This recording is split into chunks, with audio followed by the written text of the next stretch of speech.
Dios quiere que usted tenga en el día de hoy una fe de quilates.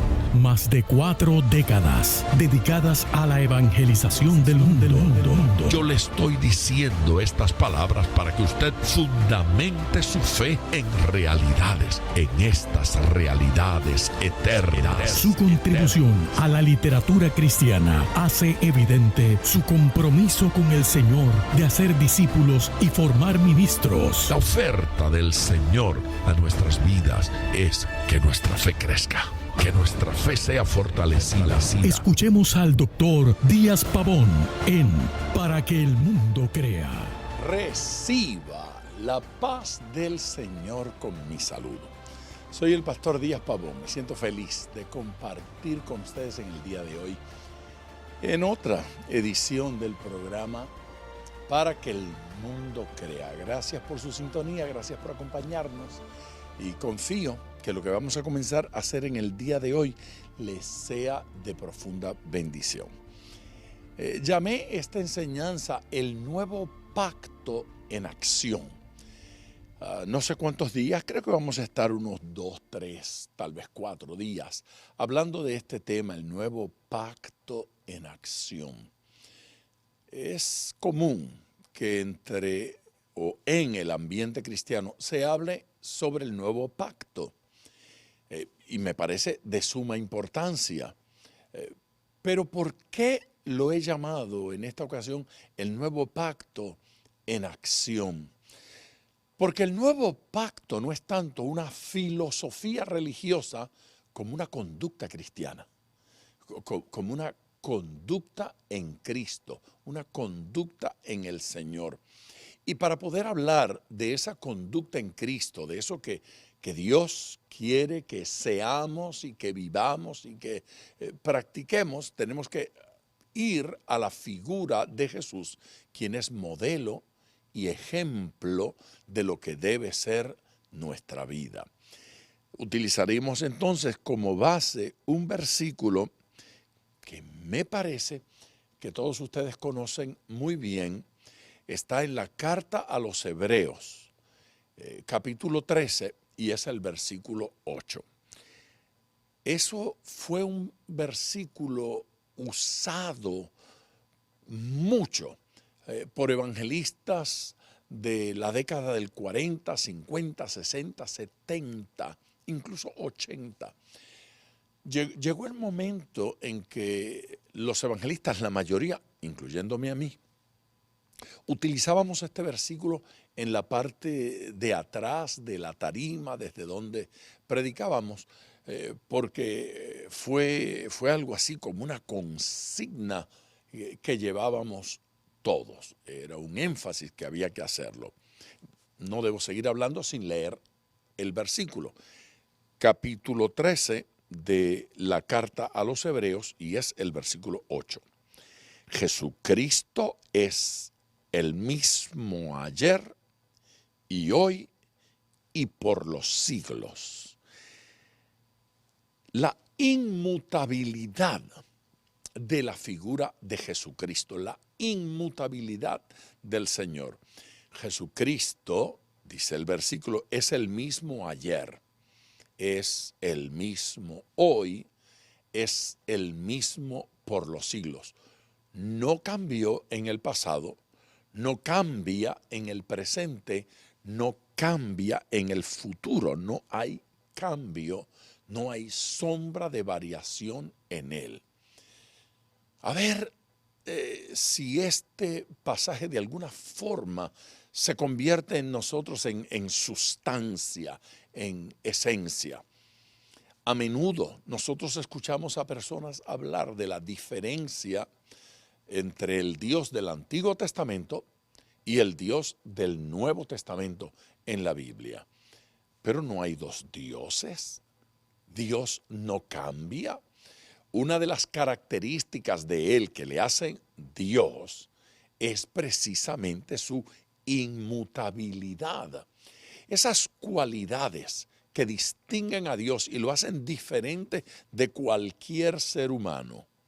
esas cualidades que tienen una fuerza teológica extraordinaria, pero más allá de la fuerza teológica, debe tener una fuerza en nuestra experiencia cotidiana y en nuestra relación con Dios. Es importante saber que Dios no crece, Dios no cambia, Dios no aprende, Dios no se debilita, Dios no envejece. Dios es el mismo desde siempre y hasta siempre. Él sigue siendo Dios. Entre las cualidades está pues su omnipotencia. Cualquier ser en el universo que usted descubra que es omnipotente, ese es Dios. Si usted conoce a alguien que es omnipotente, adórele, porque ese es Dios. Su omnipresencia, esa capacidad divina de estar en todas partes, de estar en todo lugar, de poder estar presente simultáneamente en todas partes, y no la tiene nadie que no sea Él. Esa omnipresencia lo define como Dios. Son esas cualidades, son esas características que lo hacen diferente a cualquier ser. La sabiduría de Dios, ¿sí? Su omnisciencia, todo lo sabe, todo lo conoce, todo lo entiende. No hay nada nuevo, no hay información nueva para Él. Eso lo hace ser Dios, lo define como Dios. De modo que cualquier persona a la que se le adjudique alguna de esas cualidades convierte nuestra relación con esa persona en una relación idolátrica. Porque el único omnipresente es Dios, por lo tanto a Él vamos a adorar como omnipresente. El único omnipotente es Dios, por lo tanto a Él vamos a adorar como omnipotente. El único, ¿sí? Omnisciente, el único con esas cualidades es Dios. Cuando usted descubre que en una experiencia religiosa la gente comienza a adjudicarle a ciertos individuos, a ciertas personas, esas cualidades de Dios, estamos caminando por la cuerda floja.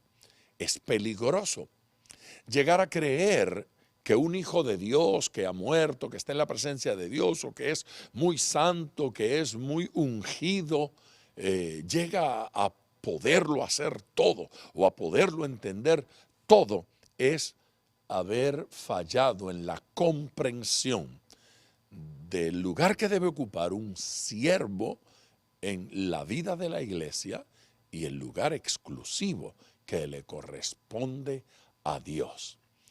Solo Dios tiene la capacidad de oír simultáneamente a todo el mundo y responderle. Los ángeles no pueden hacer eso. Los ángeles no pueden estar en todas partes, no pueden conocer todo, no tienen todo poder, son poderosos, tienen los recursos que Dios pueda poner a su disposición, pero el único todopoderoso es Dios. Llegar a creer que la madre de Jesús o que el apóstol Pedro o que el apóstol Pablo o que alguna persona muy íntegra que haya muerto hace unos años tenga la capacidad de oírnos y relacionarse con nosotros, es ubicarlo en una posición de Dios o de semidios. No existe tal cosa en la enseñanza bíblica cristiana, la verdad de Dios. Así es que este versículo 8 del capítulo 13 debemos tenerlo muy presente. Jesucristo, solo Jesucristo, es el mismo ayer y hoy y por los siglos. Los evangelios cierran regularmente con una declaración, con un mandato de que vayamos. Y ese ir contenido regularmente en el último capítulo de los evangelios, ese ir, ese envío que nos hace el Señor, se fundamenta en el hecho del poder y la autoridad de Dios y que Él nos va a acompañar. Vamos a leer cómo cierra el capítulo 28 del Evangelio según Mateo, para tomarlo como un modelo que me parece que se repite algo parecido en cada uno de los otros evangelios. Pero el de Mateo, comenzando desde el versículo 18, mire qué belleza. Y Jesús se acercó y les habló diciendo: toda potestad me es dada en el cielo y en la tierra, arriba y abajo, en el cielo y en la tierra. Por tanto, o sea, por cuanto toda potestad me es dada, por cuanto tengo todo poder en el cielo y todo poder en la tierra. Eso lo hace Dios, ¿sí? Ningún ser tiene todo poder, ni en el cielo ni en la tierra, sino Dios. Miguel, el arcángel, nunca diría: todo poder me ha sido dado en el cielo y en la tierra. Un predicador nunca diría: todo poder me ha sido dado en el cielo y en la tierra. Ningún ministro de Dios puede decir: todo poder, toda autoridad me ha sido dada en el cielo y en la tierra. Solo Jesús puede decir eso, porque solo Jesús es esencia de Dios mismo.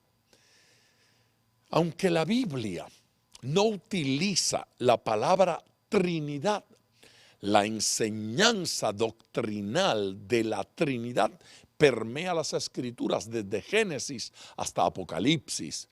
El Padre Todopoderoso, el Hijo Todopoderoso, el Espíritu Santo Todopoderoso.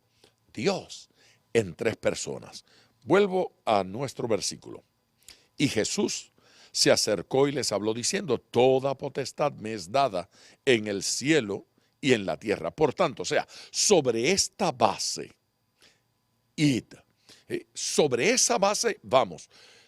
No sobre la base de que nosotros estamos ungidos, poderosos y que tenemos capacidad, sino sobre la base de que Él lo es. Por lo tanto, nuestra intermitencia, nuestras fallas y nuestros errores no alteran la poderosa realidad de que porque Él es poderoso, no porque nosotros somos poderosos, no porque los apóstoles lo sean, no porque los evangelistas lo sean, sino porque Jesús es poderoso. Por esa razón, por tanto, id y haced discípulos a todas, no algunas, a todas las naciones, bautizándolos en el nombre del Padre y del Hijo y del Espíritu Santo, enseñándoles que guarden todas las cosas que os he mandado. Y he aquí, yo estoy con vosotros todos los días hasta el fin del mundo. Poderoso, yo estoy con vosotros todos los días hasta el fin del mundo. Con una pregunta me voy a la pausa. La pregunta es esta. Alguien que recibe esta clase de promesa: estoy contigo, estoy con vosotros todos los días hasta el fin del mundo, ¿a qué debe temer? ¿Ante qué debe temblar? ¿A qué debe tenerle miedo? ¿Por qué? Yo estoy con vosotros todos los días hasta el fin del mundo. Debo ir a nuestra primera pausa. Regreso de inmediato para continuar con esto, pero quiero recordarles que hay un número telefónico al cual usted puede llamar. Yo quiero orar con usted. El número es el 305-228-9697. Vamos a la pausa. De regreso con ustedes en Para que el Mundo Crea. Cerré la sección pasada con una pregunta. Habiendo leído ese versículo del capítulo 28 del Evangelio según Mateo, esa declaración poderosa: he aquí, yo estoy con vosotros todos los días hasta el fin del mundo. Pregunté, ante esa declaración, ¿por qué debemos temer? ¿O ante quién temeríamos o temblaríamos? No hay persona ni ser fuera de Dios ante el que debamos temblar cuando dice el pasaje que Él está con nosotros.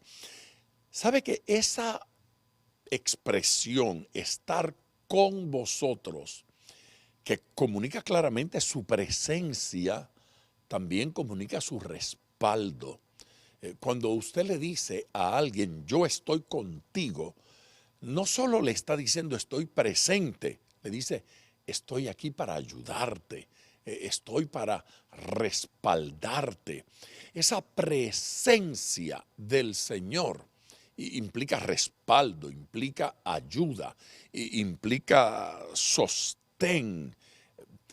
Significa que podemos contar con Él, que tenemos una ayuda, que tenemos quien nos sostenga en tiempo de crisis.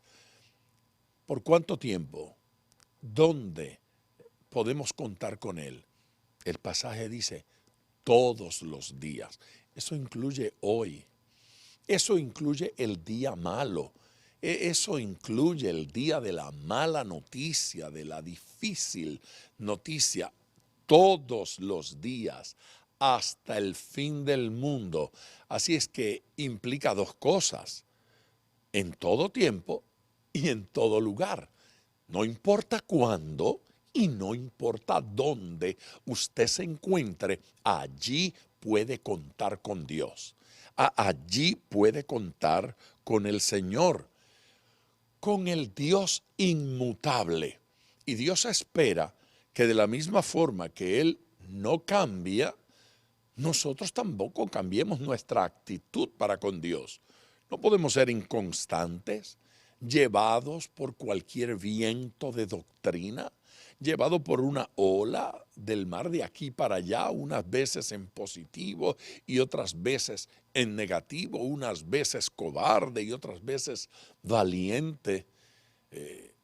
Hay que reconocer que cosas de esa naturaleza nos ocurren, pero también hay que ver que no se justifican. Y no se justifican porque tenemos una promesa poderosa del Señor. Esta promesa es para usted.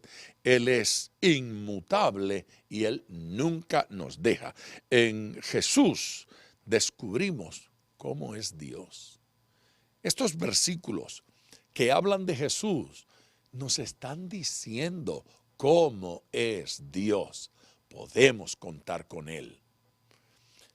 Su presencia es un compromiso, su poder es un compromiso, su respaldo es un compromiso, su amor es un compromiso. Los hijos de Dios pueden estar confiados en el Señor porque Él nos sostiene con su diestra. En Jesús descubrimos otro detalle y es cómo somos nosotros. Esa imagen de Jesús que se presenta aquí nos dice cómo es Dios, pero también habla de nosotros, habla de los otros hermanos, habla de los otros hijos de Dios, habla de cómo hemos de vivir. Jesús es el modelo a seguir, Jesús es el ejemplo que debemos emular. Hacia Él ponemos nuestros ojos y como Él queremos vivir. Si cree, podrá imitarlo. Si usted puede creer en Él, usted podrá creer que puede imitarlo.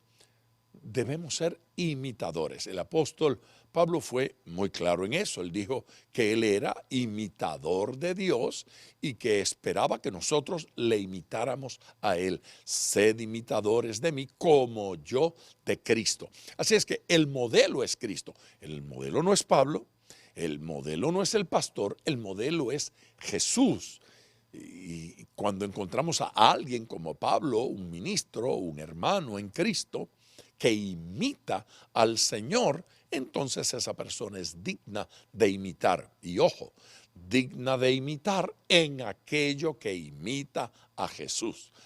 Pero en lo que no imita a Jesús, no tenemos por qué imitarlos. Cuidado con los modelos humanos, cuidado con los modelos terrenales, porque podrían defraudarnos y podríamos dañarnos imitando, siguiendo a un modelo que no representa del todo a nuestro Señor Jesucristo.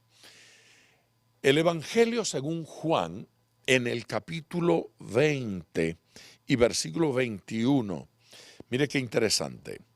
Entonces Jesús les dijo otra vez, paz a vosotros. Como me envió el Padre, así también yo os envío. ¿Cómo lo envió el Padre a él? ¿Y cómo nos envía él a nosotros? Hay múltiples pasajes de las Escrituras que nos dan una idea. Jesucristo dice que él nos envía como corderos en medio de lobos.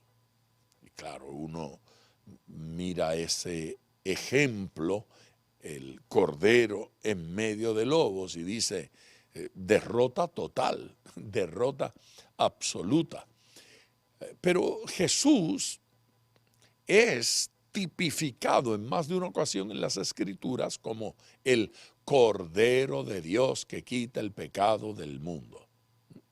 En algún momento se puede hablar del Señor como un águila y se puede hablar del Señor utilizando otros ejemplos en la naturaleza o en el universo. Pero el Cordero es una de esas figuras que aparece. En algún momento también la paloma, ¿sí? El aceite, en algún momento el fuego, en algún momento la brisa, el silencio, la fuerza impetuosa, dependiendo de qué aspecto de Dios estemos hablando, pudiésemos utilizar un modelo o podemos utilizar otro modelo. Lo importante aquí es que el que se utiliza, por ejemplo, de cordero, él dice, si a mí me persiguieron, si a mí me atacaron, a ustedes también. Él que fue enviado como cordero, nos envía como corderos. Pero es interesante, el Cordero de Dios no es asesinado por determinación o fuerza de los hombres, sino que él dice, nadie me quita la vida, yo de mí mismo la doy. Eso es poderoso. Es ser cordero en medio de lobos es terrible cuando estamos solos. Pero cuando el buen pastor nos acompaña, cuando el Todopoderoso está presente, entonces no me preocupa en lo más mínimo cuántos lobos hay. La única pregunta que hemos de hacernos es si el Señor está con nosotros. Ya debo ir a la próxima pausa. No sin antes recordarles que hay un número al cual usted puede llamar. Si las palabras que estamos compartiendo de alguna manera tocan su corazón y necesita la oración, marque ahora y llámeme al 305-228-9697. Lo repito, 305-228-9697. También existe la posibilidad de que quiera usted escribirme. Si su deseo es enviarme un mensaje, escríbame a la dirección electrónica que le doy. Es biblia@diazpavon.com. Díaz con Z, Pavón con B de Biblia. Biblia@diazpavon.com. Vamos a esa pausa. Regreso para culminar cuando menos con esta sección de lo que estamos hablando en el día de hoy, que lo hemos llamado el nuevo pacto en acción. De regreso con ustedes ya en esta parte en que debo redondear lo que estoy diciendo. Es importante repetir el hecho de que voy a continuar con este tema durante un par de programas más. Acababa de leer en la sección pasada ese versículo de Juan capítulo 20, versículo 21. Entonces Jesús les dijo otra vez: paz a vosotros. Como me envió el Padre, así también yo os envío. Claro, me quedé ahí un poquito hablando de la imagen del Cordero protegido por Dios. Jesucristo no vino abandonado por el Padre, no, vino acompañado por el Padre. Nosotros no estamos en la tierra abandonados de Dios. A algunos le tuvieron por herido de Dios y abatido, pero no era herido de Dios. Fue ofrecido por Dios para salvarnos. Y en el caso nuestro, enviados también por el Señor para bendecir. Como el Padre lo envió a Él, Él nos envía a nosotros. Otra vez, la imagen de los hijos de Dios, los creyentes, los cristianos, como el recurso divino para bendecir a la humanidad, como el instrumento de Dios para edificar. Seamos conscientes del ministerio de Jesús en nosotros, el ministerio de Cristo en nuestras vidas. A veces pretendemos tanto identificar cuál es mi ministerio en particular, pero Jesucristo se ocupó de decir que Él miraba al Padre y lo que Él hacía, el Padre hacía, Él hacía. Y que Él quería estar en las obras del Padre, haciendo lo que el Padre hace. Realmente, nuestra función, nuestra tarea como hijos de Dios, como creyentes en Cristo, como instrumentos en Dios, es descubrir qué está haciendo Dios. Dios está haciendo algo para bendecir a su vecino. Dios está haciendo algo para bendecir su barrio, su pueblo, su país. Dios está haciendo algo en esta época de la historia, en esta fecha, día, semana, mes, año. Dios está haciendo. ¿Y cuál es nuestra función? Pues nuestra función es entrar en esas tareas que Dios está realizando, en esas labores que Dios está realizando. La vida de Jesús en nosotros. Jesús dijo que no nos abandonaría. Es curioso. Él dijo que no nos abandonaría y no nos abandona, ¿sí? Pero Él dijo que el mundo nos abandonaría y que el mundo nos rechazaría y el mundo nos rechaza. Él no nos rechaza. Él dijo que nos entregarían y en efecto nos entregan, pero que Él no, que Él siempre nos apoyaría y en efecto Él cumple. Usted y yo no podemos llegar nunca a la conclusión de que el diablo es más fiel que Dios. Okay, yo sé que dije una frase que a algunos les puede sonar a la más grande barbaridad. ¿A quién se le ocurre hacer ese comentario? Pues a mí se me ocurre porque alguna gente llega a creer que Dios es menos fiel a su promesa que el diablo a sus amenazas. La gente cree que en efecto el diablo los va a atacar y los ataca, que los va a tentar y los tienta, que les va a hacer daño y les hace, que planifica contra ellos, que utiliza recursos, artimañas. Es creer en una fidelidad del diablo para dañar y para hacer cosas terribles.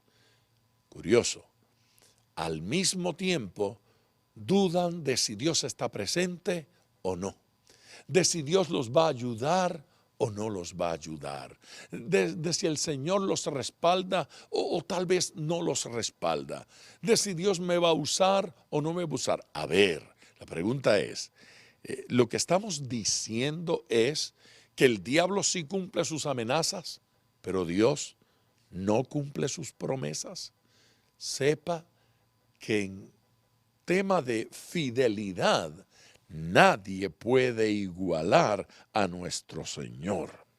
Él dijo que habitaría en nosotros, que estaría con nosotros, que conviviría con nosotros, que sería por nosotros. Oiga bien, Él es fiel y todo lo que ha dicho acerca de usted lo cumplirá.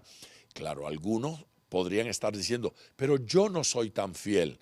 Bueno, aunque usted sea infiel, Dios permanece fiel. Sí, pero yo no soy muy santo, pero Él es santo.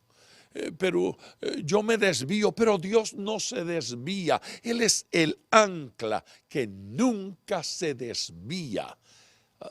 Hay razones para permanecer creyendo. Mira lo que dice Juan en el capítulo 14 y versículo 23. Evangelio según Juan 14, 23. Respondió Jesús y les dijo, el que me ama, mi palabra guardará, y mi Padre le amará, y vendremos a él y haremos morada con él. Jesús se fue al cielo en la ascensión, pero aquí dice que regresa para hacer morada en nosotros. Jesús mora en nosotros.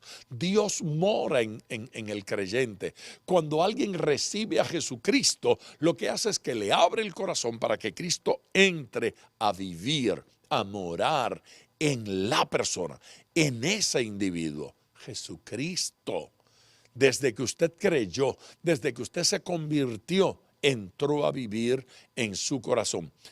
Si no se ha convertido aún, hoy es el día de conversión. Hoy es el día de entregar la vida completa y totalmente a nuestro Señor Jesucristo. Dele su corazón hoy. Dígale a Cristo que usted le quiere servir. Si quiere la oración porque desea que su vida cambie, llame a este número, 305-228-9697. Ese es nuestro número. Suena aquí a mis espaldas en una oficina y quiero orar con usted. Llame ahora y diga, yo quiero experimentar y conocer a Jesús. 305-228-9697. 305-228-9697. Quiero orar por su vida espiritual y por su relación con Dios. Entréguese a Él. Hágalo ahora. Vamos a la última pausa y regreso de inmediato con ustedes en tiempo de oración.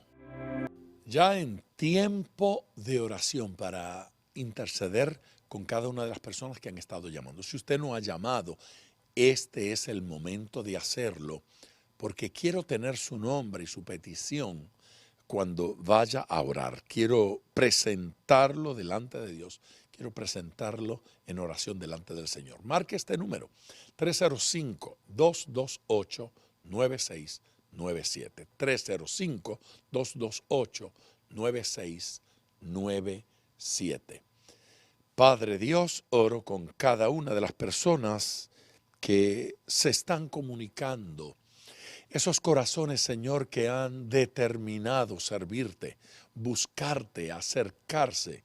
Esos que dicen, yo quiero en mi vida esa presencia preciosa. Yo quiero en mi vida esa presencia maravillosa del Señor. Jesucristo, atráelos a ti. Abre su entendimiento. Abre su corazón, Señor, para que te experimenten, para que te sientan, para que se llenen de ti. Ahora, Dios, derrama tu hermosa presencia sobre cada uno. Derrama tu hermosa bendición sobre cada vida. Señor Jesucristo, concédeles experiencias nuevas, experiencias renovadoras, experiencias transformadoras, Señor, experiencias que le cambien permanentemente. Tu gracia y tu gloria se manifiesten en la vida de cada uno de ellos. A los que están enfermos o en algún problema o necesidad, Dios, ministrales hoy en el nombre de Jesús. Amén. Gracias, gente, por su sintonía. Mañana voy a continuar con este tema, el nuevo pacto en acción. Gracias por sintonizar para que el mundo crea. Con el Dr. Díaz Pavón, nuestro ministerio desea brindarle acceso a este programa descargando gratuitamente la aplicación DPM Radio. Para oración, comuníquenos su necesidad llamando al 305-228-9697. 305-228-9697. O en las redes Facebook e Instagram bajo Díaz Pavón Ministries.